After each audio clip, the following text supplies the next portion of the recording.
তো এটা ছিল আমাদের প্রথম জামাই ষষ্ঠী। আর জামাই ষষ্ঠীতে তো আমার যাওয়ার একদমই কথা ছিল না।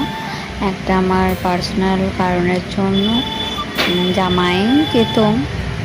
আমার হঠাৎ করে সকালবেলায় বললাম যাবো, তো হুট করেই ঠিক হয়ে গেলাম। তো চলো তোমাদের সাথে শেয়ার করবো যে জামাই ষষ্ঠীতে কী কী হলো। আর ওখানে তো আমার বাপের বাড়িতে কেউই জানে না যে আমি যাচ্ছি। তো ওখানে দেখে ওদের রিয়াকশানটা কী হয় সেটাও তোমাদের সাথে শেয়ার করব। দেখো, আমার তো গ্রামের দিকেই বাপের বাড়ি এবং শ্বশুর বাড়ি। তো সেখানে গাছপালা সৌন্দর্য দেখতে দেখতে আমরা চলে গেলাম আমাদের বাপের বাড়ি। কত সুন্দর লাগছে দেখো দৃশ্যটা। এটা আমার ফার্স্ট মিলগুলো কেমন হয়েছে অবশ্যই কমেন্ট করে জানাবে। তো দেখা যাক বাপের বাড়ির রিয়াকশন। দেখো সারপ্রাইজ দিল, সত্যি বেশি সারপ্রাইজ দিয়ে দিল। হ্যাঁ,